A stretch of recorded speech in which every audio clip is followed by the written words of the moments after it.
목사님은 풍성하신 그 하나님의 은혜를 딸 은진이를 통해서 간증하는 것을 보았습니다. 김 목사님은 딸 은진이가 초등학교 2학년쯤 되었을 때에 아내로부터 은진이가 바이올린을 배우고 싶다는 말을 들었다고 합니다. 아내는 레슨비가 비쌌기 때문에 레슨을 시켜줄 수가 없다라고 말을 하면서 은진이에게 이렇게 말을 했다고 합니다. 은진아, 지금은 너에게 바이올린 레슨을 시켜줄 수 없으니 너무 미안하다. 하지만 내가 정말 배우고 싶은 마음이 있으면 우리 하나님께 한번 기도해 보자. 그때부터 이 딸 은진이가 기도하기를 시작했습니다. 하나님, 바이올린을 배우게 해주세요. 얼마의 시간이 흘러서 그 해에 성탄 발표회가 있었습니다. 은진이는 율동도 하고 또 찬양 대원으로 찬양도 열심히 했습니다. 그런데 그 모습을 지켜보고 있던 한 성도님이 은진이에게 이렇게 물었습니다. 은진아, 하나님이 너에게 선물 하나 꼭 이렇게 해주고 싶은 마음을 나에게 주셨는데 혹시 네가 갖고 싶은 선물이 있거나 또는 하고 싶은 게 있으면 나한테 말해줄 수 있겠니? 그러자 이 은진이가 어디서 용기가 나는지 바이올린을 배우고 싶어요 이야기를 했다는 거죠.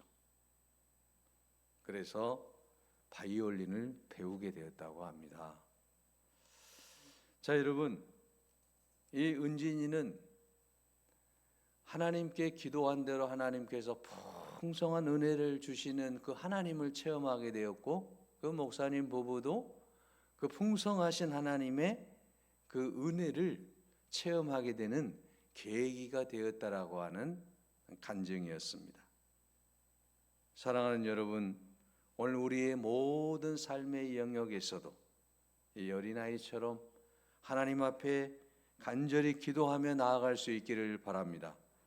그러면 하나님께서 반드시 우리의 기도를 응답해 주실 줄로 믿습니다. 오늘 본문에 보면 제자들이 예수님께 찾아와서 예수님, 천국에서는 누가 가장 큰 자입니까? 하고 큰 소리로 물었습니다. 그때 예수님께서는 한 어린아이를 불러서 그들 가운데 세우셨다라고 오늘 본문 2절에 말씀하고 있습니다.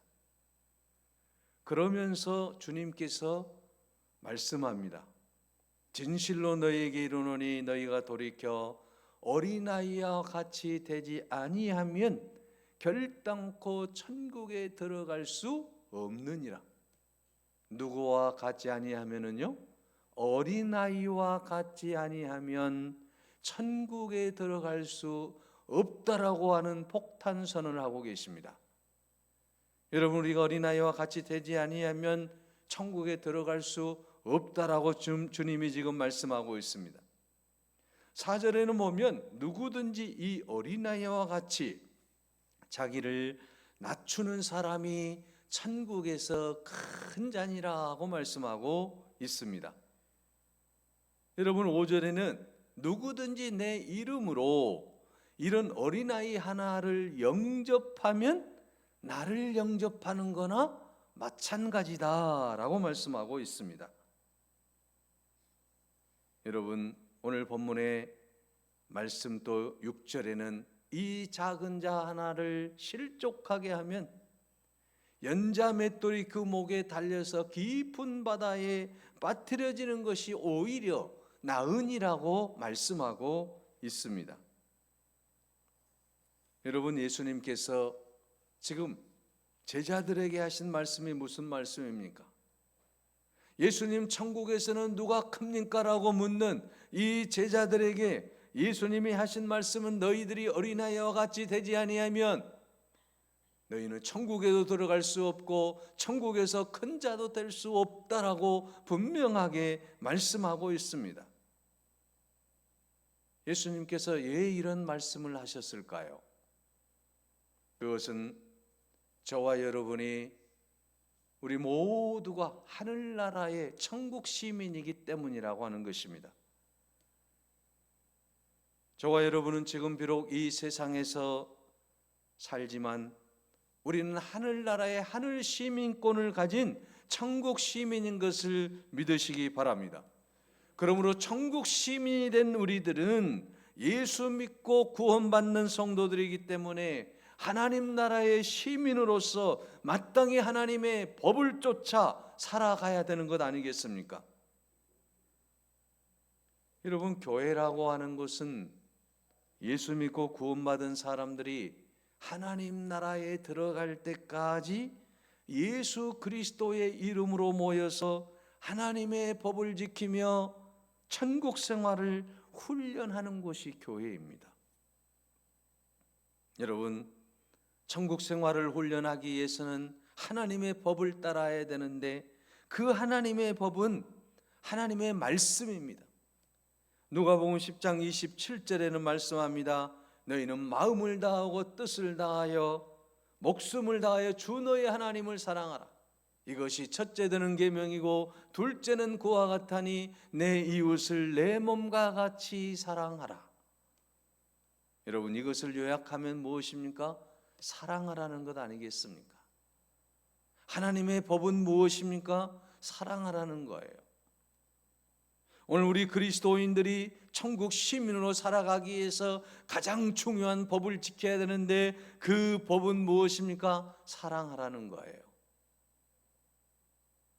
오늘날 기독교인들 중에는 하나님의 나라의 법대로 살지 않는 사람들이 너무 많기 때문에 천국과 같은 교회가 돼야 될 교회가 서로 미워하고 서로 싸우고 서로 비방하고 서로 시기하고 서로 질투하는 주태를 부리며 하나님의 영광을 가리는 교회가 이 땅에 얼마나 많이 있는지 모릅니다.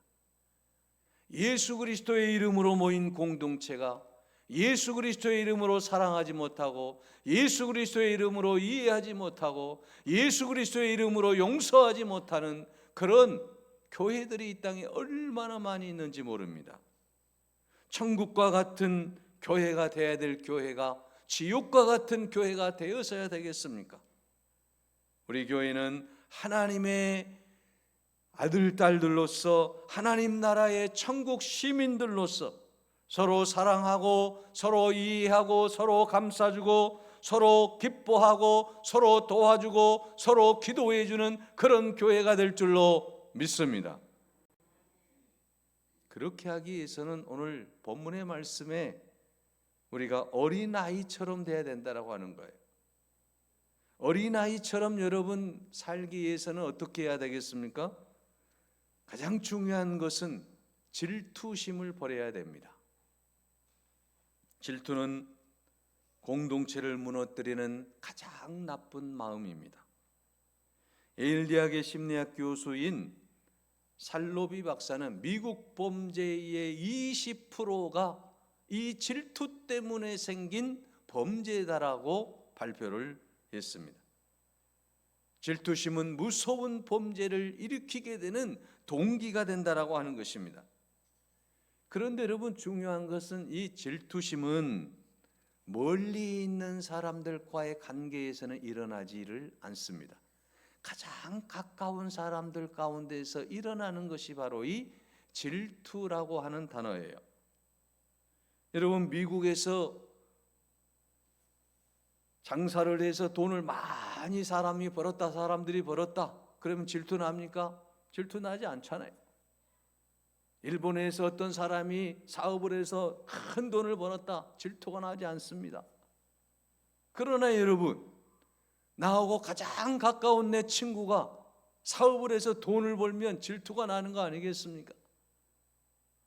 나와 가장 가까운 내 이웃이 좋은 아파트로 이사 가면 질투는 하는 것 아니겠습니까? 여러분, 이 질투라고 하는 것은 가장 가까운 나와의 관계를 맺고 있는 사람을 통해서 생긴다라고 하는 것이죠. 멀리 있는 사람과는 질투심이 생기지 않는다라고 하는 거예요. 그런데 여러분, 이 질투심의 뿌리는 어디에서 나옵니까? 비교의식과 경쟁의식과 열등의식으로부터 출발한다는 것입니다. 인류 최초의 살인자였던 여러분, 가인은 동생 아벨과 자신을 비교했습니다. 동생을 형제의식을 가지고 대한 것이 아니라 비교의식을 가지고 대하다가 결국 살인까지 이르렀다라고 하는 것입니다. 이처럼 무서운 것이 바로 비교의식이라고 하는 것입니다. 사울왕은 여러분, 다윗을 어린 소년으로 생각하지 않고 자기의 경쟁자로 삼았습니다. 사울에게 과도한 경쟁의식이 생겨났다라고 하는 것입니다. 그래서 그는 하나님의 은혜를 받고 왕이 되었지만 그의 모든 인생을 다윗을 추격하는 데 인생을 망치고 말았던 것 아니겠습니까? 여러분, 열등의식이 우리의 모든 삶을 질투하게 만든다라고 하는 것입니다. 나보다 더 잘하고 나보다 더 잘 나가는 사람들, 이 사람들을 보면서 내 안에 열등의식이 생긴다라고 하는 것입니다. 그러므로 여러분, 오늘 우리는 자신감을 가지고 예수 그리스도 안에서 내게 능력 주시는 자 안에서 내가 모든 것을 할 수 있느니라고 하는 그런 마음을 가지고 힘차게 나아갈 때 우리는 비교의식에서, 경쟁의식에서, 열등의식에서 벗어날 수 있는 것입니다. 하나님이 나와 함께 하시기 때문에 내게 능력 주시는 자 안에서 나도 모든 것을 할 수 있다는 마음을 가지고 우리가 질투심에서 벗어나서 하나님 나라 백성으로, 하나님 나라 시민으로 하나님께 영광 돌릴 수 있기를 바랍니다. 여러분, 오늘 본문 4절을 보시면 그러므로 누구든지 이런 어린아이와 같이 자기를 낮추는 사람이 천국에서 큰 자니라고 말씀하고 있습니다. 자, 여러분, 예수님께서 지금 사랑하는 제자들이 천국에서는 누가 큽니까? 라고 말씀하실 때 이제 예수님은 어떻게 말씀하고 계십니까? 어린아이와 같이 자기를 낮추는 사람이 천국에서 큰 자가 될 수 있다라고 말씀하고 있습니다. 여기서 여러분, 낮춘다라고 하는 말은 무슨 말입니까? 겸손하다라는 뜻과 같다라고 하는 것이죠. 겸손이라고 하는 것은 천대와 굴욕을 당하면서까지도 모든 것을 참고 나아가는 것을 말하고 있습니다. 그러므로 여러분, 오늘 우리는 본문의 말씀에서 예수님께서 어린아이와 같이 자기를 낮추라고 말씀하셨는데, 오늘 우리도 복음을 위해서, 교회를 위해서, 우리의 모든 삶을 위해서 나 자신을 낮출 때에 오늘 우리 모두가 높아지게 될 줄로 믿습니다. 여러분, 예수님의 제자인 야고보와 요한이 이렇게 또 물었습니다. 마가복음 10장 35절에서 37절에 보면, 선생님, 우리의 구하는 바를 우리에게 하여 주시기를 원하옵나이다. 예수님께서 묻습니다. 너희에게 무엇을 하여 주기를 원하느냐? 주의 영광 중에서 우리를 하나는 주의 우편에, 하나는 주의 좌편에 앉게 해 주십시오. 예수님의 제자인 이 야고보와 요한이 예수님께 질문하는 것이 어떤 질문입니까? 어떻게 하면 우리 형제들이 예수님이 보좌에 앉아 계실 때, 만왕의 왕으로 이 세상에 계실 때, 저 천국의 만왕의 왕으로 계실 때 우리의 형제들이 어떻게 하면 예수님 우편에, 예수님 좌편에 앉을 수 있겠습니까? 예수님, 우리 형제들을 좌편에 우편에 앉게 해 주십시오.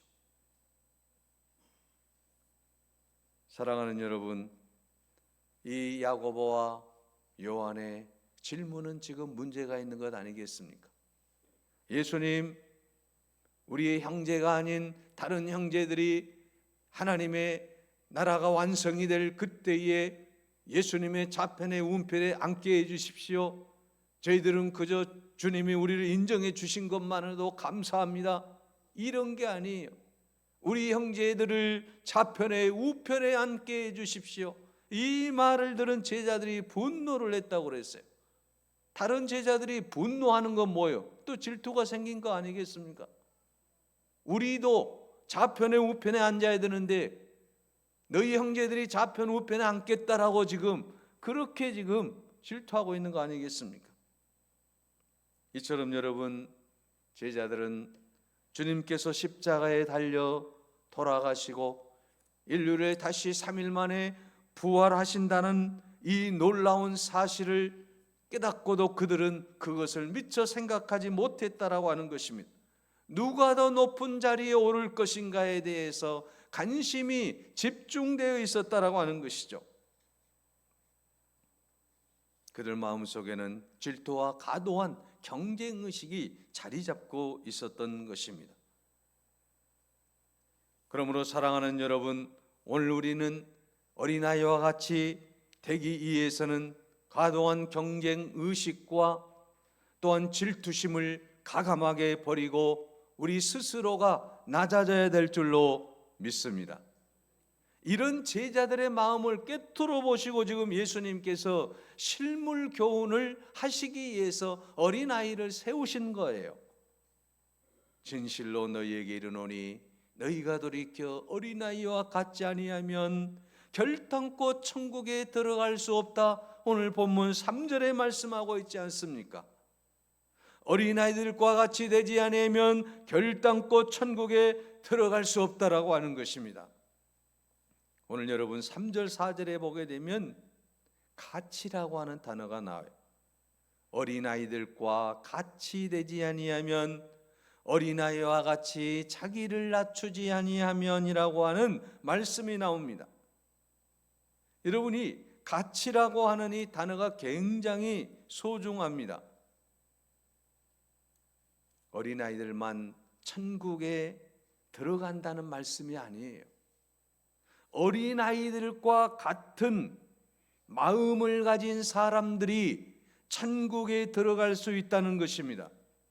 다시 말하면 이 말씀은 천국 백성이 되기 위해서는 어린아이와 같은 순수한 신앙의 모습이 우리 안에 있을 때 우리는 천국을 소유할 수 있다라고 하는 말씀이에요. 그러면 여러분, 이 천국 백성들이 배워야 할 어린아이의 특성은 무엇입니까? 주님께서는 예수 믿는 우리 모든 성도들이 어린아이들로부터 무엇인가를 배워야 된다라고 오늘 본문에서 지금 말씀하고 있지 않습니까? 신학자들은 대체로 어린아이의 그 특성을 세 가지로 구분을 하는데, 첫째는 겸손함을 배워야 된다라고 말씀하고 있고요, 둘째는 단순성을 배워야 된다고 말씀하고 있고, 세 번째는 신뢰성을 배워야 된다, 이렇게 말하고 있습니다. 여러분, 겸손의 반대가 무엇입니까? 교만이지 않습니까? 교만한 사람은 자신을 낮추지를 못합니다. 그래서 남의 도움을 받을 수가 없는 것입니다. 여러분, 교만한 사람은 이 세상에서 존경을 받을 수 없는 것 아니겠습니까? 그래서 어린아이처럼 겸손하라고 말씀하는 것입니다. 또한 여러분, 어린아이들은 단순하지 않습니까? 솔직합니다. 어린아이들은 거짓말을 할 줄 몰라요. 자신의 연약함을 있는 그대로 내보입니다. 어린아이들은 이처럼 솔직하고 순수하고 또 정직하다라고 하는 것이죠. 이런 어린아이의 마음을 우리가 품어야 된다라고 하는 것입니다. 또 여러분, 어린아이는 굉장히 신뢰성이 있지 않습니까? 어린아이들은 여러분 엄마 아빠에 대해서 절대적으로 신뢰하는 것을 볼 수 있어요. 우리 엄마 아빠가 이 세상에서 최고다라고 하는 것이죠. 이걸 여러분 신뢰하고 있다라고 하는 것입니다. 오늘 우리 모두는 예수 그리스도를 구주로 믿고 구원받는 성도들이 오직 예수 그리스도만을 신뢰하며 나아갈 수 있기를 바랍니다. 우리가 하나님을 전적으로 신뢰할 때 하나님께서 우리에게 놀라운 은혜를 베풀어 주실 줄로 믿습니다. 여러분, 다윗은 하나님을 전적으로 신뢰했지 않습니까? 여러분, 시편 23편 다윗의 고백을 보십시오. 다윗은 하나님을 전적으로 신뢰했음을 우리가 알 수가 있습니다. 여호와는 나의 목자시니 내게 부족함이 없으리로다. 그가 나를 푸른 초장에 누이시며 쉴만한 물가로 인도하시는도다라고 고백하고 있습니다.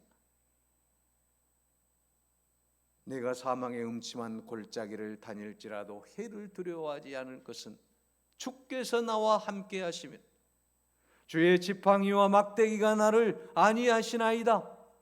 여러분, 이 다윗의 고백을 보게 되면 전적으로 하나님 앞에 신뢰하는 인생이었어요. 나의 평생에 그의 선하심과 그의 인자심이 정녕 나를 따르리니 내가 여호와를 의지하리로다라고 고백하고 있지 않습니까?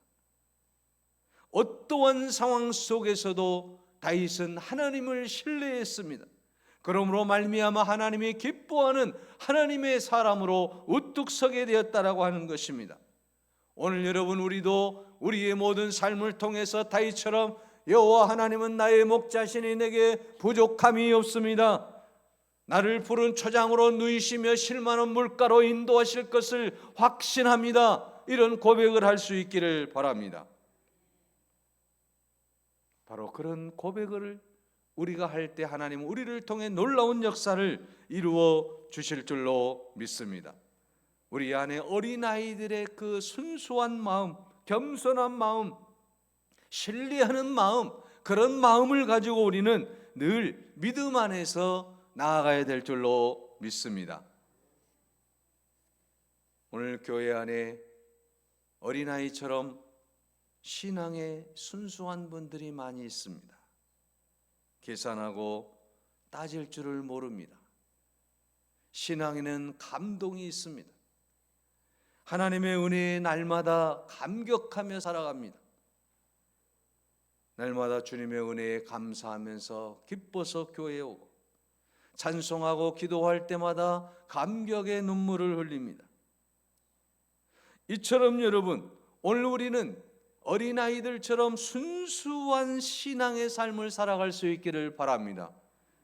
하나님께서 나를 사랑하고 계시고 나는 하나님의 자녀이고 나는 천국 시민이고 나는 하나님께 영광을 돌리는 사람이다라고 하는 그런 아름다운 마음을 가지고 우리가 나아갈 때에 여러분, 우리 하나님께서는 우리의 삶을 역사 가운데 세우시고 우리 교회 가운데 세우시고 우리의 가정 가운데 세우셔서 하나님의 놀라운 역사를 이루어 주실 줄로 믿습니다. 여러분, 오늘 우리 본문의 말씀처럼 누구든지 어린아이와 같이 자기를 낮추는 사람이 이 세상에서 가장 큰 자가 될 수 있다라고 하는 이 비결을 늘 묵상하며 나아갈 수 있기를 바랍니다. 오늘 본문 말씀 여러분 6절에 말씀합니다. 누구든지 나를 믿는 이 작은 자 중 하나를 실족하게 하면 차라리 연자 맷돌이 그 목에 달려서 깊은 바다에 빠뜨리는 것이 나으니라고 말씀하고 있습니다. 어린아이를 실족하게 하면 그렇다는 말씀입니까? 이 말씀은 바로 오늘 우리 예수 믿는 모든 성도들, 예수 믿지 않는 모든 자들에게라도 실족하게 해서는 안 된다라고 하는 사실입니다. 하나님의 말씀대로 살아가는 사람은 누구를 실족하게 빠뜨리는 일이 있어서는 안 된다라고 하는 것입니다. 나를 믿는 이 작은 자 중 하나를 실족하게 할 때에 우리는 하나님의 영광을 드러낼 수 없다라고 하는 것입니다. 그러므로 사랑하는 여러분, 우리의 모든 삶 속에서 또한 모든 성도들의 관계 속에서 누군가를 실족하게 하는 그런 어리석은 인생이 되지 마시기 바랍니다. 언제나 하나님께 영광을 돌리고 누구든지, 여러분 5절의 말씀처럼 어린아이를 하나를 영접하면 나를 영접했다라고 말씀하셨지 않습니까? 오늘 우리 모두가 모든 성도들을 그런 마음으로 영접함으로 예수님을 영접하는 그런 놀라운 축복을 누릴 수 있기를 바랍니다. 내가 누군가를 사랑하고 내가 누군가를 영접할 때 그 모든 것은 예수 그리스도를 영접하는 것과 같다는 말씀 아니겠습니까? 이 놀라운 비결이 오늘 본문의 말씀인 것입니다. 내가 누군가를 사랑할 때, 내가 누군가를 이해할 때, 내가 누군가에게 감사할 때에 그것은 바로 누구에게 한 것입니까? 바로 예수 그리스도에게 한 것이라는 것입니다. 얼마나 놀라운 말씀입니까? 오늘부터 여러분, 우리 모두가 어린아이의 마음으로 참으로 모든 사람들을 사랑으로 영접하고 우리 모두가 하나님께 영광을 돌림으로 예수님을 영접하고 예수님의 은혜를 체험하고 예수님께 영광 돌리는 그런 아름다운 인생으로 하나님 앞에 영광 돌리며 사는 귀한 삶이 되시기를 간절히 바랍니다. 기도하겠습니다. 은혜로우신 아버지 하나님, 하나님의 은혜를 깨닫고 체험하면서도 우리는 어린아이처럼 살지 못했습니다. 아버지여, 용서하여 주시옵소서. 어린아이처럼 겸손한 마음으로, 아버지 하나님 청결한 마음으로 하나님의 영광을 드러내며 사랑하는 모든 성도들에게 기쁨이 되게 하여 주시옵소서. 누군가를 주님의 이름으로 영접할 때에 주님을 영접하는 것과 같다고 말씀하셨사오니 아버지 하나님, 우리가 그런 마음의 자세를 가지고 날마다 주님께 영광 돌리는 은혜의 삶을 살게 하여 주시옵소서. 누군가를 실족지 않게 하여 주시고 날마다 아버지 하나님, 어린아이를 영접하면 하나님을, 우리 주 예수 그리스도를 영접한다 하였사오니 그런 아름다운 마음으로 살아가게 하여 주옵소서. 예수 그리스도의 이름으로 기도하옵나이다. 아멘. 570장을 찬양하겠습니다.